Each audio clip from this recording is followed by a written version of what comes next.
Mari kita berdoa.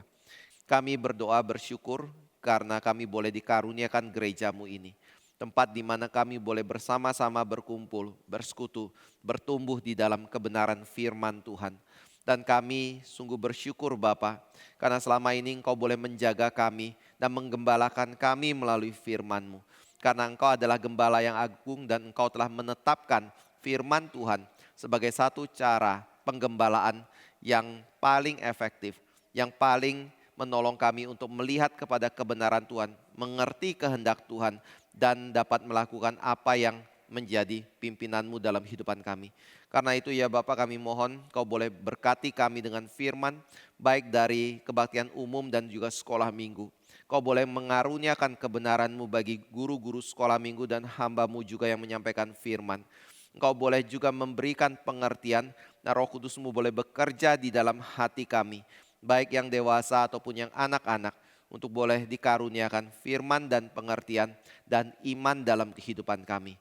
Tolong berkati ya Tuhan, jangan biarkan kebenaran dan firman-Mu lalu dari hidup kami, mulai dari yang kecil sampai yang dewasa, sehingga kami semua sebagai satu tubuh Kristus, satu keluarga, boleh memuliakan Tuhan. Sekali lagi kami bersyukur dan menyerahkan semuanya hanya di dalam nama Tuhan Yesus Kristus. Amin. Kepada anak-anak sekolah minggu dipersilahkan. Hari ini kita akan membahas dari Yohanes 6. Kita akan melanjutkan khotbah kita berkaitan dengan tema truly truly atau sesungguh-sungguhnya. Yohanes 6 ini adalah satu perikop yang panjang sekali. Sangat panjang di seluruh perjanjian baru termasuk di dalam seluruh Alkitab. Karena itu kita tidak akan membaca semua ayatnya. Tapi kita akan lebih fokus kepada ayat 1 sampai ayat 15. Lalu bersama-sama kita membaca ayat 53 sebagai satu perkataan pertama dari perikop ini untuk sesungguh-sungguhnya. Yohanes 6 ayat 1 sampai ayat yang ke-15. Yesus memberi makan 5.000 orang. Sesudah itu Yesus berangkat ke seberang danau Galilea, yaitu danau Tiberias. Orang banyak berbondong-bondong mengikuti Dia, karena mereka melihat mukjizat-mukjizat penyembuhan yang diadakannya terhadap orang-orang sakit. Dan Yesus naik ke atas gunung dan duduk di situ dengan murid-muridnya. Dan pasca hari raya orang Yahudi sudah dekat. Ketika Yesus memandang sekelilingnya dan melihat bahwa orang banyak berbondong-bondong datang kepadanya, berkatalah Ia kepada Filipus, di manakah Ia akan membeli roti supaya mereka ini dapat makan. Hal itu dikatakannya untuk mencobai Dia, sebab Ia sendiri tahu apa yang hendak dilakukannya. Jawab Filipus kepadanya, roti seharga 200 dinar tidak akan cukup untuk mereka ini, sekalipun masing-masing mendapat sepotong kecil saja. Seorang dari murid-muridnya yaitu Andreas, saudara Simon Petrus, berkata kepadanya, di sini ada seorang anak yang mempunyai 5 roti jelai dan 2 ikan. Tetapi apakah artinya itu untuk orang sebanyak ini? Kata Yesus, suruhlah orang-orang itu duduk. Adapun di tempat itu banyak rumput, maka duduklah orang-orang itu, kira-kira 5.000 laki-laki banyaknya. Lalu Yesus mengambil roti itu, mengucap syukur dan membagi-bagikannya kepada mereka yang duduk di situ. Demikian juga dibuatnya dengan ikan-ikan itu, sebanyak yang mereka kehendaki. Dan setelah mereka kenyang, Ia berkata kepada murid-muridnya, kumpulkanlah potongan-potongan yang lebih supaya tidak ada yang terbuang. Maka mereka pun mengumpulkannya dan mengisi 12 bakul penuh dengan potongan-potongan dari kelima roti jelai yang lebih setelah orang makan. Ketika orang-orang itu melihat mukjizat yang telah diadakannya, mereka berkata, Dia ini adalah benar-benar nabi yang akan datang ke dalam dunia. Karena Yesus tahu bahwa mereka datang Karena Yesus tahu bahwa mereka hendak datang dan hendak membawa Dia dengan paksa untuk menjadikan Dia raja. Ia menyingkir pula ke gunung seorang diri. Lalu kemudian kita baca ayat 53 bersama-sama. Yohanes 6 ayat 53, 23. Maka kata Yesus kepada mereka, aku berkata kepadamu, sesungguhnya jikalau kamu tidak makan daging anak manusia dan minum darahnya, kamu tidak mempunyai hidup di dalam dirimu. Bapak Ibu Saudara yang kasih Tuhan, ketika Yesus berbicara, aku berkata kepadamu, sesungguhnya jikalau kamu tidak makan daging anak manusia dan minum darahnya, kamu tidak mempunyai hidup di dalam dirimu. Ini adalah salah satu bagian dari perkataan sulit yang Yesus ajarkan kepada gerejanya. Nah, kenapa hal ini menjadi satu perkataan yang sulit? Karena di dalam sejarah gereja, termasuk juga orang-orang yang hidup sejaman dengan Yesus Kristus, kita seringkali atau kita bisa mendapatkan ada kesalahan di dalam mengerti kalimat dari Yesus Kristus ini. Dan kalau Bapak Ibu perhatikan misalnya di dalam Yohanes pasal 6 sendiri, ketika Yesus mengajar ini dan Yesus berkata bahwa tubuhku adalah betul-betul roti, makanan untuk dimakan, dan darahku betul-betul adalah minuman untuk bisa diminum seperti itu. Maka murid-murid berpikir Yesus sedang mengajarkan untuk memakan dia atau mengkanibalkan diri dia. Sehingga mereka sulit sekali untuk menerima pengajaran dari Yesus Kristus ini. Makanya kalau Bapak Ibu baca di dalam ayat 66, maka Yesus kemudian melihat ada begitu banyak orang yang mengundurkan diri dari hadapan dia. Mengundurkan diri ini bukan pulang ke rumahnya masing-masing karena waktu itu sudah malam seperti itu dan mereka perlu pulang ke rumah. Tetapi mereka mengundurkan diri karena mereka sulit menerima pengajaran Kristus dan mereka meninggalkan Yesus seperti itu. Dan pada waktu hal ini terjadi, mungkin kita akan bertanya, sebenarnya siapa yang salah untuk mengajarkan ini yang membuat murid-murid itu mundur dari hadapan Yesus Kristus? Kalau kita bertanya pertanyaan ini, ada orang yang seringkali berkata, guru yang baik itu adalah guru yang tidak mungkin tidak mengenali muridnya dan mengerti bagaimana bisa masuk ke dalam muridnya, sehingga ketika dia mengajarkan sesuatu kepada muridnya, muridnya pasti bisa menerima apa yang dia ajarkan. Tapi mohon tanya, kalau ini adalah satu statement dan pandangan yang benar seperti itu, pertanyaannya adalah di dalam dunia ini siapa guru yang paling hebat, paling agung dan paling baik, paling benar dan paling tepat dan paling mengerti bagaimana mengajar orang? Saya yakin jawabannya cuma satu, Yesus Kristus. Karena dia bukan hanya guru saja, bukan hanya manusia saja, tapi dia juga adalah Tuhan yang mencipta kita, yang menebus kita, yang menjadikan kita menurut segala potensi yang ada pada diri kita. Itu sebabnya pada waktu Yesus mengajar, kita bisa memiliki pemahaman pengajaran dia pasti benar, pengajaran dia pasti tepat, pengajaran dia pasti sesuai dengan karakter masing-masing dari orang-orang yang mengikut diri dia. Dan dia tahu mana murid yang sulit, mana murid yang gampang untuk diajar, bagaimana cara approach mereka ketika dia mengajar. Tetapi pada waktu hal itu dilakukan, kita juga bisa melihat ternyata tidak semua orang yang dididik oleh Yesus Kristus itu adalah orang-orang yang bisa menerima pengajaran Yesus dan betul-betul bisa mengakui apa yang Yesus Kristus ajarkan itu adalah satu kebenaran. Makanya kalau Bapak Ibu melihat di dalam pasal yang ke-6 ayat 66 tadi, di antara banyak orang yang datang mengikut Yesus itu, bukan sebagian kecil yang mundur, tetapi sebagian besar dari mereka mundur dan meninggalkan Yesus Kristus.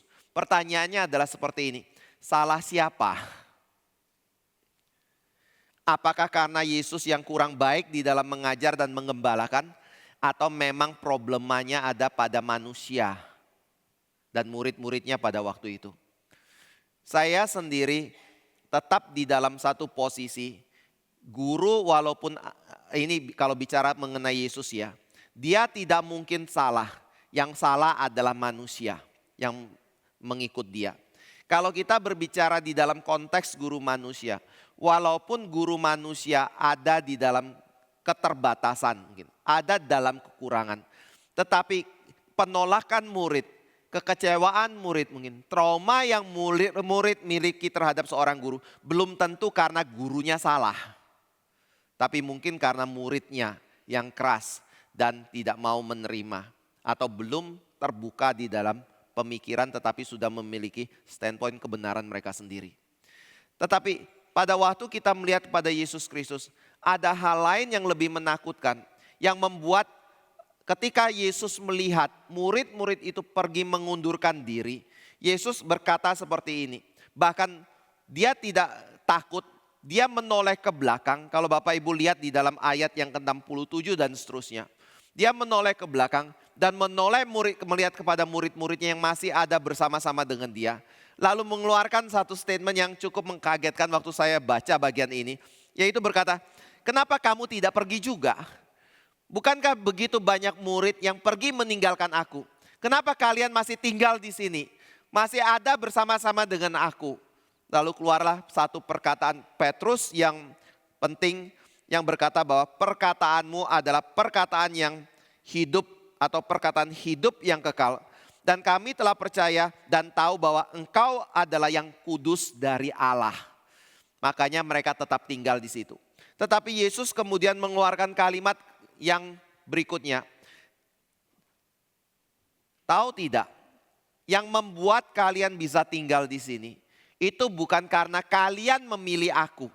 Tetapi sebabnya adalah karena aku sendiri telah memilih engkau yang 12 ini. Tetapi aku kasih tahu ya, di antara engkau yang 12 ini ada satu yang akan mengkhianati engkau karena dia mengkhianati aku karena dia berasal dari iblis. Nah kalau Bapak Ibu bandingkan nanti di dalam pasal 6 kalau baca dari awal, Bapak Ibu Saudara akan menemukan orang ini dari awal tidak memiliki iman yang percaya kepada Kristus. Jadi pada waktu kita membaca bagian ini, Yesus sudah memberitahu kepada kita, kalau kita bisa menjadi murid yang baik, kalau kita bisa mengakui Yesus adalah Tuhan dan Juru Selamat.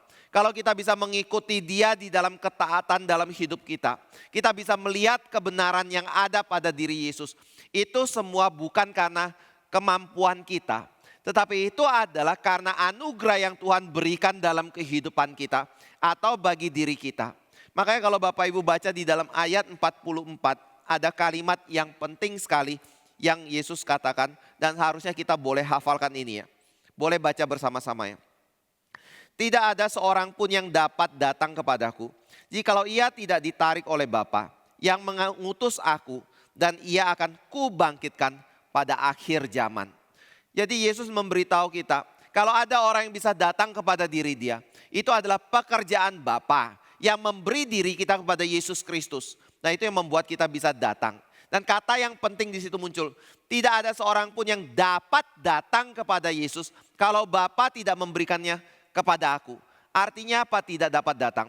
Artinya adalah kita tidak mungkin dengan otak kita, kecerdasan kita, analisa kita, pengertian kita, dan juga keinginan diri kita sendiri untuk datang kepada Kristus kalau Bapa tidak pernah memberikan diri kita kepada Kristus. Arti lainnya adalah kalau kita bisa percaya kepada Kristus, itu adalah kasih karunia dari Allah semata bagi diri kita. Dan Yesus tahu siapa yang menjadi milik Dia dan siapa yang bukan milik Dia dari sejak mula. Saya nggak tahu Bapak Ibu ketika mendengar kalimat ini bagaimana memahaminya. Tapi terus terang ketika saya memahami kalimat ini, saya gentar sekali. Karena itu berarti tanpa kasih karunia saya nggak mungkin bisa mengerti kebenaran. Dan bahkan tidak menghendaki kebenaran. Berarti itu adalah satu kecelakaan. Tapi kalau saya bisa mengerti kebenaran itu dan itu adalah sesuatu yang dikasih karena kasih karunia dari Tuhan. Maka seharusnya saya sangat menghargai kebenaran itu. Saya sangat menghargai tindakan Kristus yang menebus diri saya. Saya sangat menghargai keberadaan saya sebagai orang Kristen. Karena itu semua adalah pemberian yang Tuhan berikan yang saya tidak mungkin bisa dapatkan dari hidup saya. Tetapi Bapak Ibu Saudara yang kasih Tuhan, ada satu masalah yang besar yang kita juga perlu hati-hati. pada waktu kita berbicara mengenai Kristus dan kebenaran Kristus, itu seperti orang-orang Yahudi yang datang kepada Kristus dan mendengarkan pengajaran Kristus dan melihat kepada tanda yang Yesus lakukan ketika dia hidup di dalam dunia ini. Tanda apa? Kalau di dalam Injil Yohanes, tanda itu bisa dikatakan berupa mukjizat-mukjizat yang Yesus lakukan. Yohanes tidak menggunakan mukjizat sebagai satu dasar untuk menekankan pekerjaan dan kuasa Kristus, tetapi Yohanes menggunakan kata tanda yang dilakukan oleh Kristus. Tanda itu berarti sesuatu yang dilakukan oleh Kristus untuk merujuk kepada siapa yang melakukan tanda itu, atau pribadi yang melakukan tanda itu. Seperti yang Yohanes katakan di dalam Yohanes 20 ayat 30 dan 31. Aku mencatat tanda-tanda ini dan memberitahu engkau supaya melalui tanda ini engkau bisa percaya bahwa Yesus Kristus Mesias, Anak Allah, dan di dalam Dia kita memperoleh hidup yang kekal. Tetapi pada waktu orang-orang Yahudi ini melihat kepada tanda itu, salah satunya adalah tanda di mana Yesus memberi 5.000 orang makan dengan 5 roti dan 2 ikan. Yang terjadi adalah mereka melihat tanda itu, tetapi mereka tidak pernah mencapai tujuannya atau sasarannya. Mereka melihat Yesus, mereka melihat mungkin Yesus adalah raja. Mereka melihat Yesus memiliki kuasa. Mereka melihat Yesus memiliki kemampuan untuk mencelikan mata orang buta. Mereka melihat Yesus berkuasa atas alam semesta ini dengan cara meredakan angin badai. Yesus bisa memberi 5.000 orang makan. Ada yang menafsirkan ini bukan 5.000 tetapi lebih dari 5.000. Kira-kira 15 sampai 20.000 orang karena yang dicatat hanya laki-laki saja. Tetapi pada waktu mereka melihat semua itu, mereka mengaku Yesus raja tidak? Iya. Di dalam ayat 15 itu dikatakan mereka ingin menjadikan Yesus sebagai raja. Tetapi anehnya adalah ketika mereka mau lakukan itu, Yesus menyingkir dari hadapan mereka dan Yesus menyuruh mereka pulang dan Yesus pergi ke daerah yang lain. Kenapa Yesus tidak mengikuti kehendak mereka? Kenapa Yesus tidak menjadi raja seperti yang diinginkan oleh orang-orang Yahudi ini? Karena kalau Bapak Ibu baca di dalam ayat 25, sebabnya adalah karena mereka datang mencari Yesus bukan karena mereka mengakui siapa Yesus yang sesungguhnya, tetapi karena mereka melihat makan dan melihat mukjizat dan kuasa Yesus Kristus. Jadi dasarnya adalah karena perut kenyang, karena ada kepentingan pemeliharaan fisik yang Yesus berkuasa lakukan. Ada kesembuhan yang bisa Yesus berikan. Kalau Dia bisa menjadi raja kita, bukankah kita akan menjadi umat atau kerajaan yang betul-betul ada di dalam kesejahteraan? Dan bahkan kuasa Yesus membuat musuhnya tidak mungkin bisa melawan. Itu sebabnya semua musuh dari Israel pasti takluk di bawah kuasa dari raja ini. Tetapi Bapak Ibu Saudara yang kasih Tuhan, pada waktu Yesus mendengar dan mengetahui motifnya ini, yang terjadi adalah Yesus menolak mereka punya keinginan. Sebabnya karena apa? Karena mereka melihat tanda, tapi mereka tidak mencapai sasaran yang seharusnya dibawa oleh tanda itu. Nah, ini menjadi satu peringatan di zaman Yesus Kristus, tetapi ini juga menjadi satu peringatan di zaman kita. Maksud saya adalah kita yang hadir di dalam gereja, siapa yang tidak melihat tanda salib? Siapa yang tidak melihat tanda perjamuan kudus? Di mana orang ketika kita menjalankan, di situ dikabarkan Kristus mati bagi dosa kita. Untuk menebus dosa kita, menebus daripada kematian kekal. Dan kita ada di dalam gereja, setiap kali kita duduk sini beribadah, kita diingatkan kembali akan pengorbanan Kristus. Akan karya keselamatan yang dilakukan oleh Kristus. Akan keberadaan Dia sebagai raja di atas kehidupan kita. Tapi mohon tanya, pada waktu kita melihat kepada tanda-tanda itu, Bapak Ibu datang kepada Dia karena apa? Bapak Ibu beribadah kepada Dia karena apa? Apakah karena ada kebutuhan yang diperlukan? Apakah karena kebiasaan dari kecil sampai besar saya biasa dibesarkan di dalam gereja seperti itu? Dan tugas sebagai orang Kristen adalah beribadah kepada Tuhan. Apakah karena ada hal-hal yang misalnya anak muda, saya ingin dapat pasangan hidup orang Kristen. Dan salah satu ladang yang paling baik untuk mendapatkannya adalah di dalam gereja. Maka saya pergi ke dalam gereja. Atau ada yang mengatakan karena di gereja banyak orang-orang yang punya profesi yang baik, punya pekerjaan yang termasuk level menengah ke atas seperti itu. Maka saya ingin dapatkan keuntungan daripada relasi itu, maka saya datang ke gereja. Bapak Ibu saudara yang kasih Tuhan, banyak orang Kristen, mungkin ya banyak orang Kristen, kenapa saya bicara seperti ini? Karena Alkitab bicara, jalan menuju surga itu selalu sempit. Jalan menuju neraka itu selalu lebar seperti itu.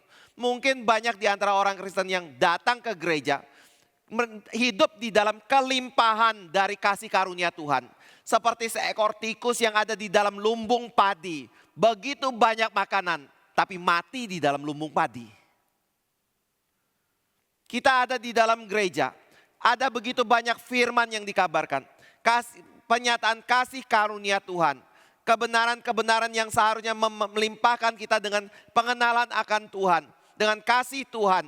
Dengan satu kelimpahan rohani dalam hidupan kita. Tapi kita merasa ke gereja itu rutinitas. Ke gereja itu bukan prioritas. Mengikut Tuhan oke, tapi saya masih menjadi orang yang menjadi penentu. Kapan saya menghadap Tuhan, kapan saya tidak menghadap Tuhan. Mana firman yang harus saya lakukan, mana firman yang boleh saya abaikan dalam hidup saya. Selama dia menguntungkan saya menghampiri dia. Tapi kalau dia tidak menguntungkan saya menganggap ini firman tidak relevan lagi dalam kehidupan zaman ini. Bapak Ibu saudara yang kasih Tuhan, orang kayak gini itu adalah orang yang maafkan saya bilang melihat tanda Kristus tetapi tidak sampai kepada tujuannya yang Yesus kehendaki.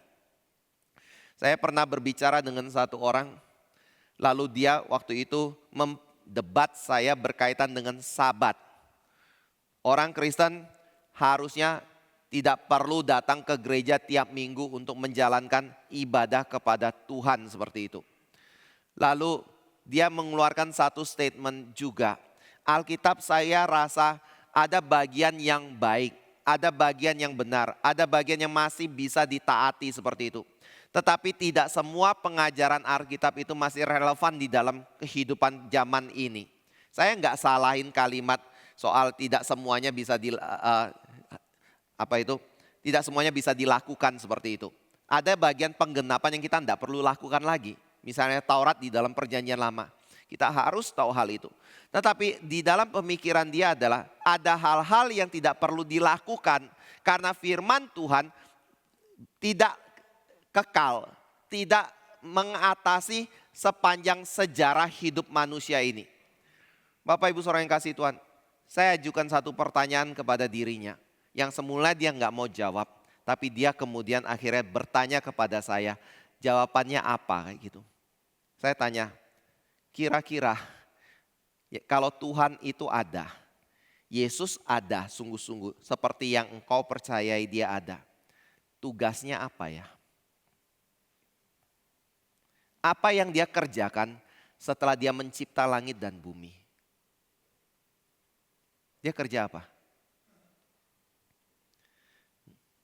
Dia nongkrong, duduk, beristirahat sampai bumi ditaklukkan seperti itu. Atau dia masih memelihara, menuntun umatnya, menjadikan kerajaannya jadi di tengah-tengah dunia ini. Dia menjaga setiap umatnya yang hidup, memberikan kecukupan kebutuhan bagi diri kita hari demi hari. Memberikan yang terbaik bagi diri kita. Menjauhkan kita dari yang jahat seperti yang kita doakan di dalam doa Bapa kami. Yang memastikan bahwa rencana dia di dalam penciptaan, sebelum penciptaan dan akhir dari dunia persis terjadi seperti yang dia kehendaki seperti itu. Begitu tidak? Kalau itu yang menjadi tugas dia dan pekerjaan yang dia lakukan sampai hari ini. Mohon tanya, Sabat perlu enggak? Salah satu alasan yang biasanya orang katakan tidak mau lakukan Sabat, tidak mau lakukan perpuluhan karena uang tidak cukup. Saya perlu bekerja. Bapak Ibu saudara yang kasih Tuhan, berkat pun bersumber dari Tuhan kan. Walaupun kita bekerja. Jadi ini menjadi contoh-contoh yang saya sampaikan untuk mau menyatakan kita seringkali mengikut Tuhan dan kita mengakui Dia adalah Tuhan. Realitanya adalah di dalam hidup kita, kita sendiri menyangkali dengan cara memilah-milah firman Tuhan dan kebenaran Tuhan.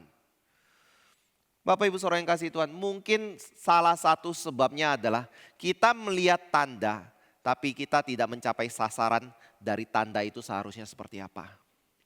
Seperti halnya orang Yahudi ini. Dan tanda apa yang dilakukan oleh Yesus Kristus? Yaitu memberi 5.000 orang makan. Yang sebenarnya tadi saya katakan lebih daripada 5.000 orang. Ada berapa? Ada yang menafsirkan 15 sampai 20.000 orang. Kenapa bisa 15 sampai 20.000 orang? Karena 5.000 orang itu hanya laki-laki saja. Menurut tradisi dari orang-orang Yahudi yang berpegang pada patriarkal. Tetapi ingat, di situ ada anak-anak loh. Ada anak yang datang kepada Andreas lalu memberikan 5 roti dan 2 ikan. Untuk diserahkan kepada Petrus dan dibawa kepada Yesus Kristus. Kalau di situ ada anak-anak berarti di antara mereka ada perempuan juga. Ada ibu-ibu, mungkin ada istri di sana. Nah kalau kita lihat misalnya ada 5.000 laki-laki, ada berarti paling tidak ada mungkin 5.000 perempuan di sana atau mungkin kurang. Dan saudara boleh kalikan jumlah anak yang ada di situ. Nah ini yang membuat ada yang mengatakan mungkin antara 15 sampai 20.000. Nah ini bukan perkara yang kecil. Dan Yesus sendiri tahu ini bukan perkara yang kecil. Tetapi pada waktu Yesus mengerti hal ini tetap Yesus katakan kita harus memberi mereka makan.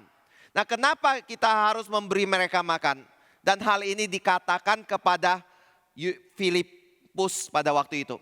Sebabnya karena Filipus berasal dari daerah itu.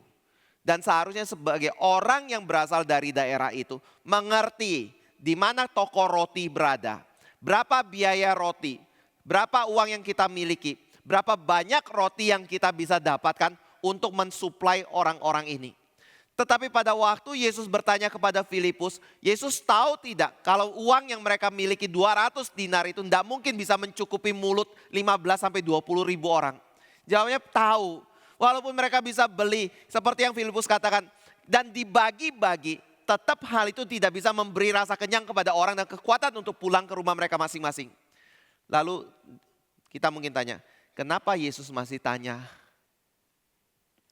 Kalau Bapak Ibu lihat di dalam perikop yang lain karena peristiwa Yesus memberi 5.000 orang makan itu ada di 4 Injil, Matius, Markus, Lukas, dan Yohanes. Maka Bapak Ibu bisa menemukan salah satu sebab adalah karena Yesus ingin menguji Filipus. Bapak Ibu saudara yang kasih Tuhan, ingat ya ini salah satu contoh ya. Tuhan kadang menempatkan kita di dalam satu situasi yang membuat kita merasa tidak mungkin. Tetapi sebenarnya itu adalah ujian iman yang Tuhan berikan bagi diri kita. Dan ini dikatakan di dalam ayat yang ke-6. Ketika dia tanya kepada Filipus, di ayat 6 dikatakan, hal itu dikatakannya untuk mencobai dia. Sebab ia sendiri tahu apa yang hendak dilakukannya. Jadi Yesus tahu persis. Tapi sebelum dia lakukan, dia tanyakan dulu. Baru dia buktikan dia punya kuasa untuk melakukan hal itu. Ini adalah hal yang menjadi cara kerja Tuhan ya. Jadi alasan pertama adalah karena Yesus ingin menguji Filipus dan mungkin menguji murid-murid yang lain. Apakah mereka percaya kalau Yesus memiliki kuasa itu. Tapi yang dipikir oleh murid-murid seperti halnya orang Yahudi. Ketika berbicara mengenai kuasa Tuhan, ketika bicara mengenai hal-hal rohani, pikiran kita yang begitu terbatas dan mungkin begitu sempit, itu seperti orang Yahudi seringkali jatuh di dalam hal fisik. Kita nggak bisa melihat hal rohani yang Tuhan sedang kerjakan. Tetapi relevansi yang kita selalu tarik dalam hidupan kita adalah masalah fisik, masalah jasmani, masalah kebutuhan hari demi hari dalam kehidupan kita. Oh kalau pekerjaan susah, kita langsung pikir uang gimana untuk mencukupi hidup. Kita nggak berpikir kuasa Tuhan untuk memelihara kita. Pada waktu kita jatuh di dalam sakit, Kita sudah frustasi karena kita berusaha mencari dokter dan pengobatan yang terbaik. Pada waktu kita dinyatakan mungkin sulit sembuh atau tidak bisa sembuh, kita menjadi depresi atau putus asa. Kita tidak pernah berpikir Tuhan ingin menyatakan kesaksian hidup kita sebagai orang yang percaya kepada Kristus melalui sakit itu mungkin. Bapak Ibu Saudara yang kasih Tuhan, kita seringkali hanya terpaku dengan masalah yang kelihatan mata. Padahal Tuhan ingin kita melihat melampaui apa yang kita lihat di hadapan mata kita. Nah ini juga terjadi pada Filipus dan murid-murid yang lain. Tetapi ada alasan kedua yang saya percaya ini menjadi satu alasan yang penting di sini. Yaitu pada waktu orang banyak itu datang. Di dalam ayat yang keempat, Yohanes berkata saat itu adalah saat menjelang Paskah. Dan apa kepentingan mengatakan saat menjelang Paskah itu di dalam bagian ini? Kepentingannya adalah seperti ini. Pada waktu orang Israel mau masuk hari raya Paskah, itu seperti kita mau masuk hari raya Natal. Dan di dalam pemikiran kita mungkin begitu masuk awal Desember walaupun Natal itu di 25 Desember menjelang akhir. Otak kita sudah di program Natal kan. Oh gereja harus ada dekor. Gereja mau melakukan kegiatan apa saja. Kira-kira khotbah apa yang harus diberikan. Kira-kira mungkin hadiah apa yang kita harus bagikan kepada jemaat. Sebagai kenangan untuk tahun itu dan memasuki tahun yang akan datang. Firman Tuhan apa yang dibagikan seperti itu. Dan pelayanan-pelayanan apa yang kita adakan. Itu sudah tertanam di dalam pemikiran kita. Begitu juga dengan orang Yahudi. Pada waktu mereka masuk ke dalam momen Paskah, otak mereka itu sudah dipenuhi dengan pemikiran. Ini adalah hari peringatan Israel dibebaskan dari perbudakan Mesir. Pada waktu Israel dibebaskan dari perbudakan Mesir, mereka harus mengorbankan seekor domba berusia 1 tahun yang tidak bercacat. Lalu mengambil darahnya, mengoleskan di ambang pintu dari rumah mereka. Supaya ketika malaikat Tuhan melewati rumah mereka, malaikat Tuhan tidak masuk ke dalam lalu mencabut nyawa dari anak sulung, baik manusia atau seluruh binatang yang ada menjadi peliharaan mereka. Itu yang mereka lakukan. Setiap Paskah mereka sembelih seekor domba. Dan mereka walaupun tidak mengoles ambang pintu dengan darah lagi. Tapi mereka mengingat di hari itu Allah membebaskan Israel dari perbudakan Mesir. Dan yang kedua adalah ketika mereka sudah bebas. Mereka selama di padang gurun mereka mendapatkan pemeliharaan Tuhan yang begitu jelas dan begitu nyata dalam hidup mereka. Lalu pemeliharaan apa? Paling tidak ada 2 hal yang penting. Pertama adalah tubuh mereka, pakaian mereka, kasut mereka tidak pernah rusak selama 40 tahun di padang gurun. Itu dikatakan di dalam Taurat. Jadi selama mereka berjalan, mereka tidak perlu ganti pakaian karena rusak, tidak perlu ganti kasut yang membuat mereka harus berjalan tiap hari karena rusak. Karena nggak mungkin ada bahan yang cukup mungkin untuk membuat hal itu. Tetapi Tuhan pelihara. Tapi ada aspek kedua yang tidak kalah penting adalah pada waktu mereka di padang gurun itu, mereka tidak punya ladang untuk bercocok tanam. Mereka tidak punya sumber makanan, mungkin kecuali ternak yang mereka bawa keluar dari Mesir. Harta mungkin ada, karena kita bisa lihat ketika mereka mau bangun kemah suci, mereka bisa persembahkan harta yang begitu banyak. Pada waktu mereka menghasut Harun untuk berdosa membuat patung lembu emas, mereka cukup emas untuk bisa dibuat patung lembu emas. Harta mungkin banyak, tapi ada harta yang banyak, nggak ada gunanya kalau perut kosong. Kalau perut nggak terisi. Makanya mereka mengeluh kepada Tuhan. Tuhan, kami bagaimana bisa hidup? Nggak ada makanan, masa kami harus makan daging tiap hari seperti itu mungkin. Itu pun akan habis. Lalu Tuhan berkata, saya akan kasih mana kepada engkau. Tiap pagi ketika engkau bangun, di permukaan tanah itu akan ada mana yang berkilauan itu. Ambil hari demi hari, cukup untuk 1 hari. Kecuali hari Sabtu engkau boleh ambil 2 porsi untuk melewati hari Minggu. Karena hari Minggu tidak ada mana. Dan itu dilakukan oleh orang Israel selama berapa lama? 40 tahun. Tiap hari mereka dapat makan. Tiap hari ambil secukupnya. Untuk apa? Untuk mau menyatakan hidup manusia itu bukan dari roti saja, tapi dari firman yang keluar dari mulut Tuhan. Ini ada di dalam Taurat. Lalu yang kedua, Tuhan mengajarkan supaya manusia belajar berkecukupan dan bergantung kepada Tuhan dari hari demi hari dalam hidup ini. Dan memang betul Tuhan sanggup memelihara, Tuhan sanggup menjaga mereka. Itu sebabnya pada waktu Yesus memberi 5.000 orang makan dengan 5 roti dan 2 ikan. Di sini dikatakan momen itu adalah momen Paskah.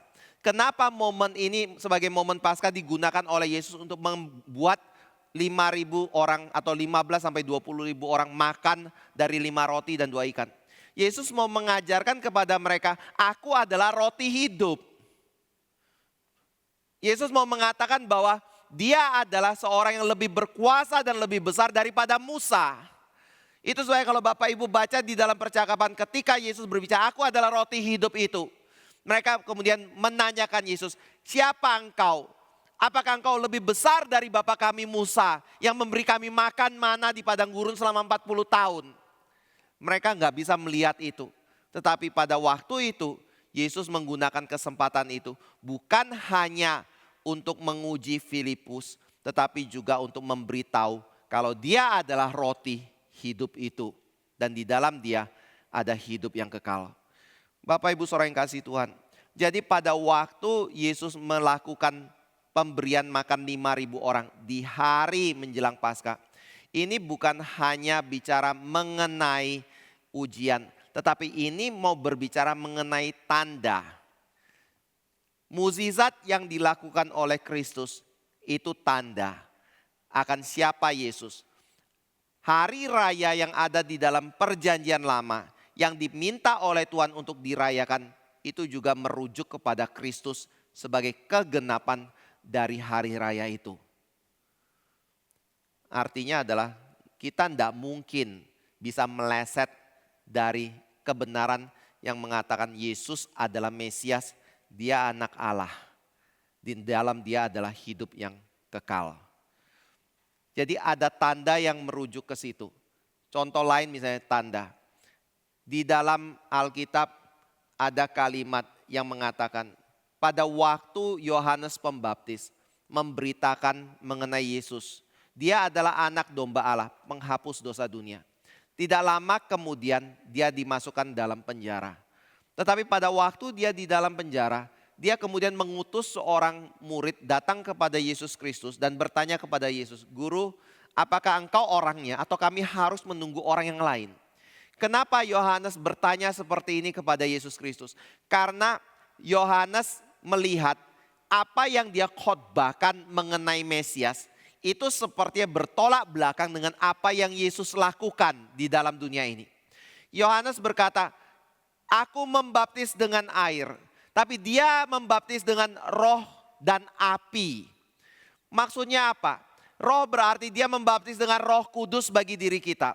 Api maksudnya apa? Ada orang yang menafsirkan itu seperti Pentakosta. Ada lidah api yang diturun dan hinggap kepada murid-murid pada waktu itu.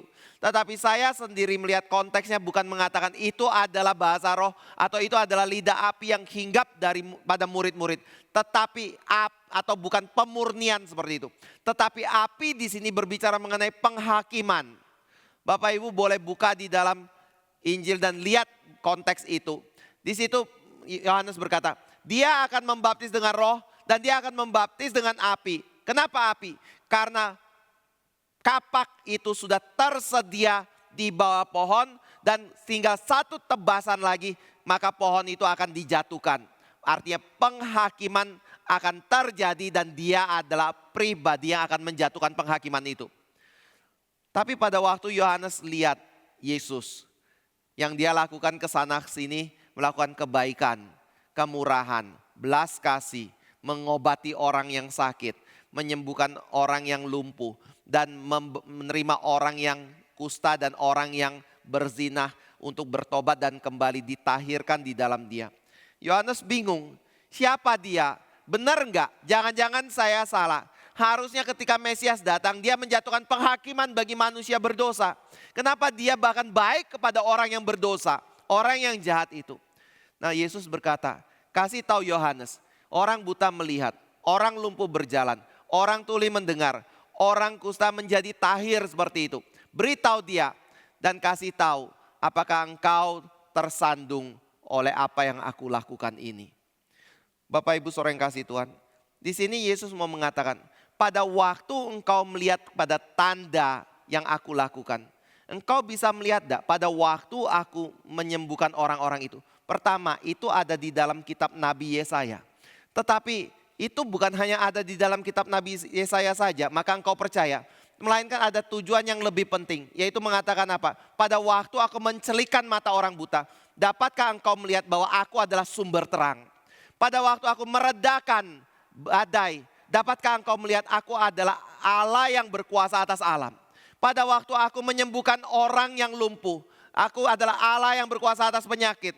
Pada waktu aku memberi makan 5.000 orang di dalam konteks ini, aku adalah Allah yang penuh dengan kemurahan. Aku adalah Allah yang penuh dengan otoritas dan aku adalah Allah yang sanggup untuk memelihara. Bapak Ibu saudara yang kasih Tuhan, Yohanes sulit sekali untuk menerima pada waktu itu. Dan mungkin juga orang-orang yang hidup sejaman dengan Yesus, yang datang berbondong-bondong mengikuti dia, lalu meninggalkan dia karena mereka tidak bisa melihat tanda ini. Di zaman kita ada orang yang menafsirkan bagian Yesus membeli 5.000 orang makan, bukan sebagai mukjizat, tetapi sebagai sesuatu kemurahan yang ditunjukkan oleh orang-orang Yahudi karena pengorbanan dari satu anak kecil. Ketika semua orang Yahudi datang mengikut Yesus, sebenarnya mereka sudah bawa bekal masing-masing. Tetapi mereka tidak mau keluarkan bekal itu karena ada begitu banyak orang yang datang. Dan mereka tidak peduli orang-orang kelaparan. Itu sebab ketika ada seorang anak kecil yang mengeluarkan roti untuk diberi kepada Yesus. Walaupun mungkin tidak bisa jadi berkat menurut pikiran dia. Tapi paling tidak roti itu dia persembahkan kepada Kristus seperti itu. Dan pada waktu Yesus doa syukur membaginya, mereka tergerak lalu mereka mengeluarkan makanan itu dan turut share dengan orang yang lain. Bapak Ibu saudara yang kasih Tuhan, masuk akal enggak? Masuk akal juga ya. Tapi mohon tanya, berapa jumlah roti yang terkumpul? Sisanya 12 bakul. Kalau 12 bakul terkumpul, mungkin enggak karena persediaan makanan yang dibawa oleh orang-orang Yahudi pelit itu? Saya bawa persediaan makanan. Ada yang enggak bawa, ada yang bawa lagi. Lalu ketika melihat seorang anak keluarin makanan, akhirnya saya keluarkan lalu saya bagi. Mohon tanya, mungkin enggak sisa 12 bakul? Kemungkinan besar tidak. Kurang ada, lebih enggak mungkin. Tapi ini 12 bakul. Itu mau menyatakan bahwa peristiwa itu betul-betul mukjizat yang Yesus lakukan. Yesus lebih besar dari Musa, dia sanggup memelihara, menjaga umatnya. Dia memiliki otoritas itu. Tetapi orang Kristen seringkali mengatakan, oh kalau namanya mukjizat itu namanya bohong. Itu adalah orang-orang yang dulu secara teknologi dan pengetahuan belum cukup limpah. Sehingga mereka mengatakan itu mukjizat yang dilakukan oleh Kristus. Tetap karena itu kalau kita bertemu dengan mukjizat di dalam kitab suci, kita harus eliminasi, kita harus singkirkan dari kitab suci. Bapak Ibu saudara yang kasih Tuhan, saya katakan ya, semua orang yang mengatakan Kristen itu tidak ada mukjizat, dia bukan Kristen. Dia adalah orang yang tidak percaya kepada Tuhan. Kenapa? Karena kekristenan adalah satu-satunya agama yang tidak mungkin bisa disingkirkan dari yang namanya supranatural dan mukjizat. Kalau kita menyingkirkan hal yang supranatural dan mukjizat dari kehidupan iman kita, maka iman kita akan hancur. Saya nggak ngomong mukjizat itu sangat tinggi sekali dan sangat luar biasa dan sangat utama sekali. Ada firman tentunya. Tapi yang saya maksudkan adalah seperti ini. Kita melihat pelayanan Yesus, dia menyertai dengan mukjizat. Kita melihat pada waktu Yesus melakukan mukjizat, memang Alkitab berkata mukjizat itu bukan untuk mukjizat sendiri. Tetapi mukjizat itu adalah tanda untuk kita melihat kepada Kristus sendiri. Tetapi pada waktu saudara melihat kepada Kristus sendiri yang menjadi pelaku mukjizat, mohon tanya, keberadaan Kristus itu mukjizat bukan? Itu supranatural, itu mukjizat terbesar. Bukan iman kita kepada Kristus saja mukjizat, tetapi keberadaan Kristus sendiri yang inkarnasi menjadi manusia, itu adalah mukjizat terbesar yang Allah kerjakan dalam sejarah dunia ini. Kenapa mukjizat? Karena dari Yohanes pasal 1 dikatakan dia adalah Allah. Allah yang suci, Allah yang kudus, Allah yang tidak berdosa, Allah yang keberadaannya kekal bersama dengan Bapa di dalam keberadaan Bapa. Lalu Allah ini kemudian ketika melihat manusia berdosa, inkarnasi menjadi manusia, menjadi sama seperti kita walaupun dia tidak berdosa untuk menyelamatkan kita dari dosa. Bapak Ibu saudara yang kasih Tuhan, apakah ini sesuatu yang wajar? Apakah ini adalah sesuatu yang seharusnya begitu? Apakah ini adalah sesuatu yang luar biasa? Walaupun tidak masuk ke dalam logika kita. Saya percaya yang kedua ini atau yang terakhir ini yang benar. Karena di dalam sejarah manusia, termasuk saudara seberang kita, mereka percaya Allah penuh dengan kuasa dan bisa melakukan segala sesuatu. Kecuali apa? Dia jadi manusia. Lalu mati di kayu salib. Bisa hidup dan mengalami kesulitan, kesusahan, kelaparan atau lelahan seperti manusia. Itu enggak masuk di dalam logika mereka. Tetapi Alkitab berkata inilah hal supranatural yang Allah kerjakan bagi manusia berdosa. Supaya manusia berdosa bisa ditebus oleh Allah dari dosanya. Jadi kalau kita sebagai orang Kristen mengatakan hal supranatural itu tidak ada. Mukjizat itu sesuatu yang kita tidak bisa percaya dalam hidup kita. Maka saya yakin kita juga tidak akan percaya kepada Kristus. Karena Kristus adalah mukjizat itu sendiri yang datang ke dalam dunia. Jadi ini adalah hal yang penting ya. Kenapa saya ngomong ini juga ya. Kadang lucu ya. Banyak orang di luar GRI itu berpikir orang reform itu enggak percaya mukjizat. Termasuk ada salah satu dari jemaat kita, dia datang kepada saya, salami saya, dia ngomong kayak gini, Pak, mukjizat itu nyata loh Pak. Saya tahu sih mukjizat itu ada dan semuanya. Saya ngomong, benar mukjizat itu nyata. Kenapa Bu? Karena anaknya bisa nikah ya. Lalu yang kedua, anaknya bisa punya anak ya. Iya loh Pak, benar loh. Kalau Bapak Ibu dengar kalimat ini kayaknya nggak nyambung gitu ya. Pentingannya di mana? Tapi saya mau kasih tahu, dia ketika punya anak ini pernah berpikir nggak mau menikah sama sekali. Dia pikir dia akan hidup single, tapi mamanya sampai stres mikirin dia, ngomong suruh nikah, pokoknya nggak mau nikah kayak gitu. Sampai akhirnya dapat seorang suami, dia kagum banget, dia senang sekali. Anaknya punya suami. Lalu setelah punya mantu, punya suami. Anak ini juga pikir, saya nggak mau punya anak. Sehingga benar-benar nggak mau punya anak. Dia lebih suka miara binatang daripada miara anak kayak gitu. Sampai akhirnya terjadi, dia ikut firman dan segala macam, terjadi perubahan kayak gitu. Dia berusaha punya anak, memang ada kasus beberapa kali gagal. Tapi akhirnya gak lama dia baru melahirkan anak. Mamanya datang ke gereja lalu ngomong, Pak, mukjizat itu nyata loh Pak, benar-benar ada. Saya amini ada. Dan karena apa? Karena Alkitab sendiri berbicara mengenai Kristus sendiri adalah mukjizat itu. Tapi Bapak Ibu jangan seperti karismatik punya konsep tentang mukjizat ya. Saya gak ngomong seperti itu. Kita punya pemahaman adalah ada di dalam kedaulatan Tuhan. Kalau Tuhan berkehendak untuk melakukan, dia akan lakukan. Kalau Tuhan tidak berkehendak untuk lakukan, kita mau doa sampai mati pun, puasa 40 hari pun, hal itu nggak akan terjadi. Nah ini yang terjadi ya. Pada waktu Yesus melakukan mukjizat ini di hari Paskah, itu betul-betul mukjizat. Itu betul-betul terjadi multiplikasi.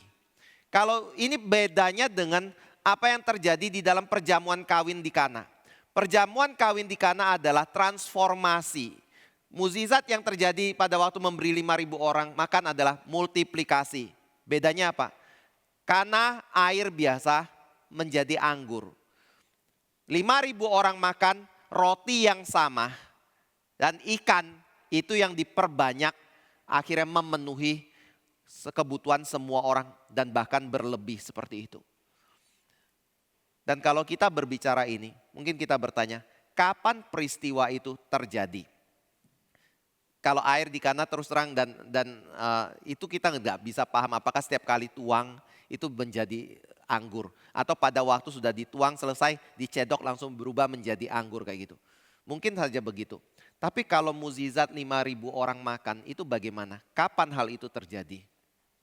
Saya angkat ini karena ada aplikasi yang penting yang kita bisa pegang juga ya.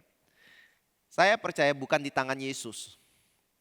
Maksudnya adalah Yesus sudah mengucap syukur, dia pecah, dia bagi, sisanya dia pecah lagi, dia bagi, dia pecah lagi, dia bagi, dia pecah lagi, dia bagi, sampai 20.000 orang dapat makan. Kalau kayak gitu, kapan selesainya beri 20.000 orang makan? Tapi yang terjadi adalah Yesus mungkin mengucap syukur, dia pecah, dia bagi kepada muridnya, muridnya bagi kepada orang banyak yang sudah berkelompok itu. Mereka pecah lagi dan disitulah terjadi multiplikasi. Akhirnya 5.000, 20.000 orang itu dapat makan semua, bahkan sisa 12 bakul. Nah Bapak Ibu Saudara yang kasih Tuhan, kenapa ini penting? Ini mau mengatakan seperti ini. Kita seringkali berpikir kuasa mukjizat Tuhan supranatural itu terjadi di dalam kevakuman. Ketika saya tidak melakukan apa-apa, ketika saya hanya berdoa kepada Tuhan, di situ mukjizat Tuhan terjadi. Tetapi Alkitab berkata, mukjizat Tuhan satu sisi bisa terjadi di dalam kevakuman itu. Tetapi juga mukjizat Tuhan itu seringkali terjadi dikala kita melakukan aktivitas normal kita sehari-hari. Tuhan memiliki kuasa memelihara kita melalui kita memelihara diri kita. Tuhan memiliki kuasa memelihara kita melalui kita bekerja. Tuhan memiliki kuasa untuk menyembuhkan kita dari sakit melalui kita berobat ke dokter. Termasuk juga ketika saudara mencari kehendak Tuhan, Tuhan berkuasa untuk menyatakan kehendaknya ketika saudara melayani Tuhan. Tuhan menyatakan pekerjaan dan kuasanya bukan di dalam kevakuman, tapi justru seringkali Tuhan menyatakan kuasanya di dalam kita mengerjakan hal-hal yang harus kita kerjakan dalam dunia ini. Makanya Alkitab berkata orang yang tidak mau bekerja gak usah kasih makan. Biar mereka dalam kelaparan. Walaupun Alkitab juga berkata susah payah tidak menambah kekayaan. Atau tidak membuat orang menjadi kenyang. Belajar dari semut yang rajin bekerja. Jadi ada bagian yang harus kita kerjakan dan pada waktu kita mengerjakan Tuhan mau ajak kita melihat Tuhan juga sanggup memelihara. Ini yang membuat saya percaya kenapa Yusuf ketika dibuang sebagai budak atau dijual sebagai budak, dimasukkan ke dalam tawanan, dia tidak pernah berhenti. Dia tidak menjadi orang yang melihat dirinya sebagai korban, tapi dia menjadi orang yang terus aktif bekerja, mencari Tuhan, taat kepada Tuhan, tidak pernah menjadi kecewa karena dia tahu di saat dia bekerja, Tuhan juga bekerja. Selama nafas ini masih ada, dia bisa bersandar kepada Tuhan karena dia tahu Tuhannya pasti akan menyertai dia dan bekerja pada waktu dia mendahulukan kepentingan Tuhan. Bapak Ibu Saudara yang kasih Tuhan, Tuhan kita adalah Tuhan yang seperti ini. Tapi sekali lagi, kita punya relasi enggak untuk melihat kebenaran ini dan percaya kepada Tuhan yang seperti ini.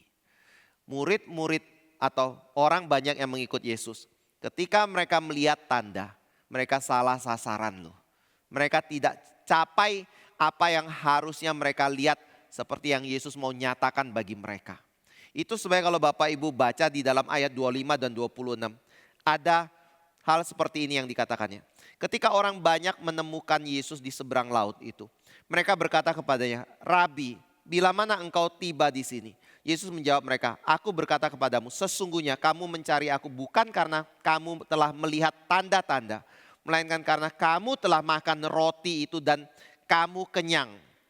Bekerjalah bukan untuk makanan yang dapat binasa, melainkan untuk makanan yang bertahan sampai kepada hidup yang kekal, yang akan diberikan anak manusia kepadamu. Sebab dialah yang disahkan oleh Bapa Allah dengan materainya. Maksud saya mengutip bagian ini mau mengatakan, mereka datang mencari Yesus, apakah karena mereka mengetahui Yesus adalah Raja seperti yang Yesus ingin nyatakan bagi mereka? Apakah mereka datang karena mereka mengerti pengajaran Yesus dan percaya pada pengajaran Yesus itu? Yesus berkata, tidak. Kamu datang karena kamu lihat aku kasih makan. Jadi kamu datang karena kamu percaya aku. Bukan karena perutmu kenyang dan kamu harap perutmu selalu dikenyangkan. Maka engkau cari aku. Tahu tidak, yang seharusnya engkau lakukan adalah carilah makanan yang memberikan kamu rasa kenyang secara kekal. Dan bukan rasa kenyang yang sementara di dalam dunia ini.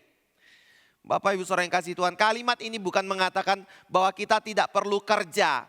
Kita boleh bermalas-malasan, bukan begitu. Tapi kalimat ini mau mengatakan segiat-giatnya Bapak Ibu bekerja. Segiat-giatnya Bapak Ibu mengutamakan profesi. Segiat-giatnya Bapak Ibu mengutamakan kesehatan tubuh dalam hidup ini. Itu bukan yang terpenting. Itu bukan yang paling utama. Yang paling utama adalah apakah Bapak Ibu telah mendapatkan makanan yang kekal itu atau belum. Dan makanan yang kekal itu Tuhan Yesus identikan dengan kita sering lapar. Kita sadar tanpa makanan kita tidak bisa hidup dalam dunia ini. Tapi masalahnya adalah kita sering kali nggak bisa nyambung kalau kita punya tubuh rohani yang membutuhkan makanan yang kekal untuk bisa hidup kekal. Makanya Yesus berkata, tahu tidak, aku punya tubuh adalah makanan. Darahku sungguh-sungguh minuman.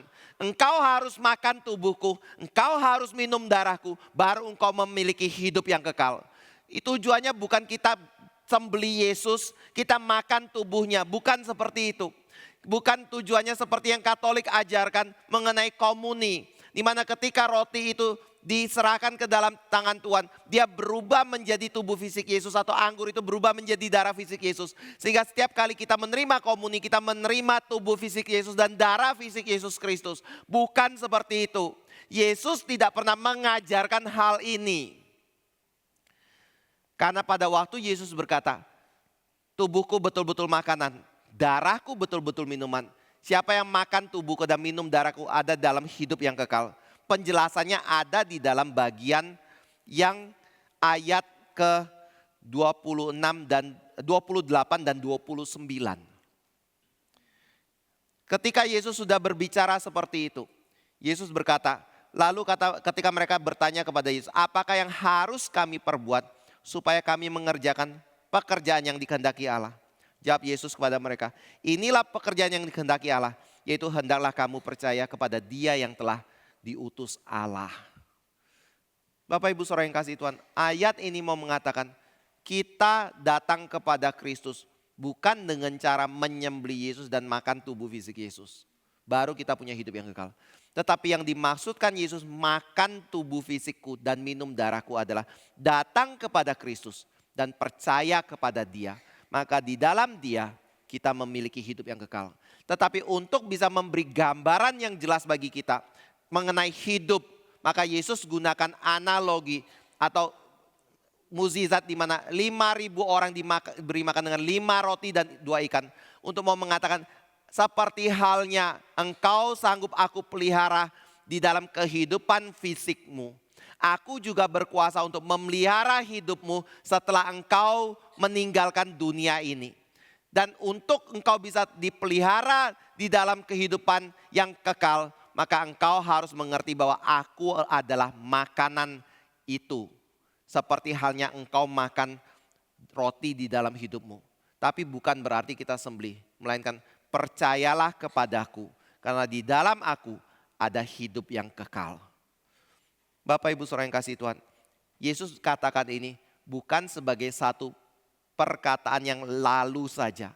Tapi Yesus memberi penekanan dengan berkata, sesungguhnya jikalau kamu makan daging anak manusia dan minum darahnya, kamu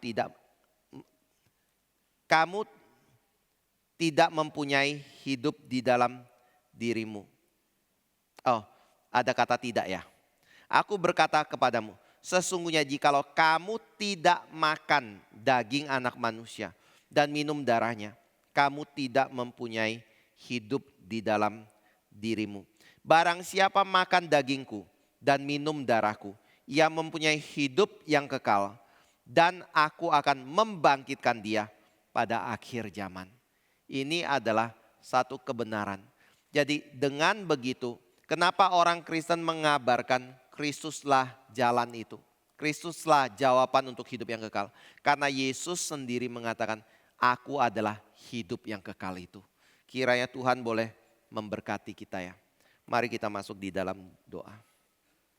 Kami sungguh bersyukur Bapa untuk kebenaran firman, untuk pengertian yang boleh Engkau berikan bagi kami. Khususnya mengenai Engkau adalah hidup yang kekal itu. Dan ketika kami percaya kepada Engkau, kami boleh sungguh-sungguh memperoleh hidup yang kekal itu. Kiranya kebenaran ini boleh sungguh tertanam dalam hati kami. Sehingga kami boleh memiliki hidup yang kekal itu. Tetapi juga kami boleh memiliki hidup yang selalu bersandar kepada Engkau. Karena kami tahu Engkau adalah Raja seperti yang Engkau nyatakan dalam kehidupan kami melalui firman Tuhan. Tolong kami ya Tuhan, bangunkan iman kami, bangunkan relasi kami dengan Tuhan. Dan kiranya semua itu boleh membuat kami hidup sebagai orang yang sungguh-sungguh bisa dikatakan orang yang percaya kepada Kristus Yesus. Di dalam nama Tuhan Yesus kami berdoa. Amin.